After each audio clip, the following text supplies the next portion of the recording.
One of the most important things that I think that I would like for people to understand is that FAM is unique because we have an all-native curatorial team, and we're the only museum in the world that has that.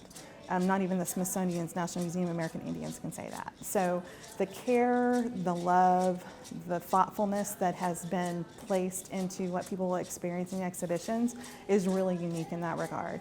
And I hope that they take away that understanding of not just what our history has been, but also our resiliency, our strength, our endurance, and then also understand our contemporary lives today. We're a living culture.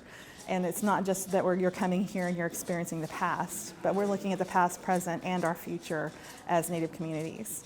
I have worked in other museums in which we have worked on Native exhibitions, but the majority of the team is non-Native. And the power dynamic is very different when you have Native people telling their own stories. So I believe deeply in the mission of this institution and in the exhibition projects. In Oklahoma, we have 39 tribal nations, most of whom did not originate here. So having a museum that is dedicated to telling the Oklahoma indigenous story is incredibly powerful for all of the people who now live in the state. The entire architectural design of First Americans Museum is a cosmological clock, which I don't think a lot of people necessarily know yet. We spoke with community members early on and trying to understand what needs to be a part of the museum, what's significant to our tribal people, and so paying attention to the cardinal directions as well as certain special times of the year like the equinox and the solstice was important. So the architect created the entire FAM landscape within the cardinal directions, but our remembrance walls face east, which is what a lot of our tribal homes did. During the equinox, the sun will rise through our remembrance walls. And then during the winter solstice, we have a winter solstice tunnel that's built into the FAM mound. And the sun sets in the winter solstice, and then at the summer solstice, it sets at the peak of the mound. So everything about how FAM is positioned is in relation to that.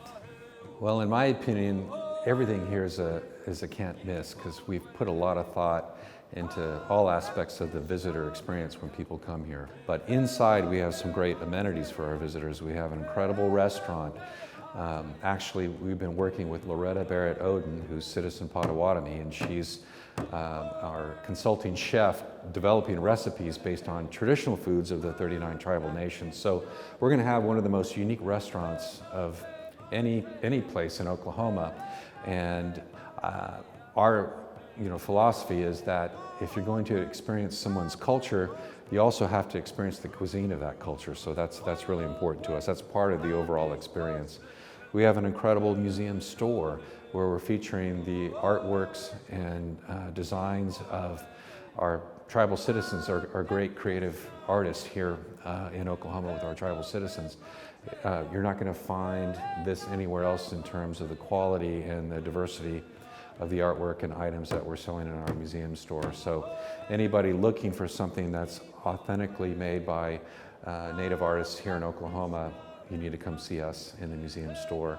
We have a great public programming space called The Exchange in the museum where we'll have live demonstrations, dance performances, school kids will come in, we can do storytelling in that space.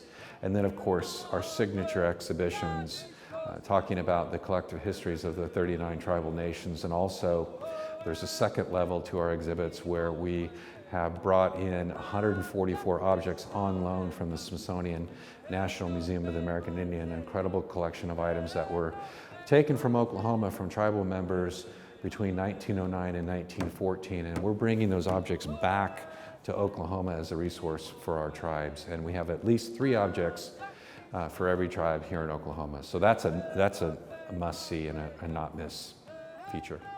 For me, this is something that our state has been missing.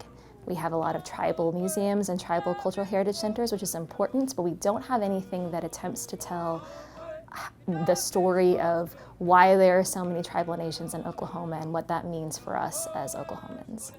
Well, we want people to walk away understanding that we're still here and our cultures are all still very vibrant. We're continuing our cultural lifeways. So we have a bright future ahead of us. And so I want people to understand that we're not relics of the past. We're here today. We're going to continue on into the future. And this museum will be a place for people to come and experience our living, breathing, vibrant Native cultures.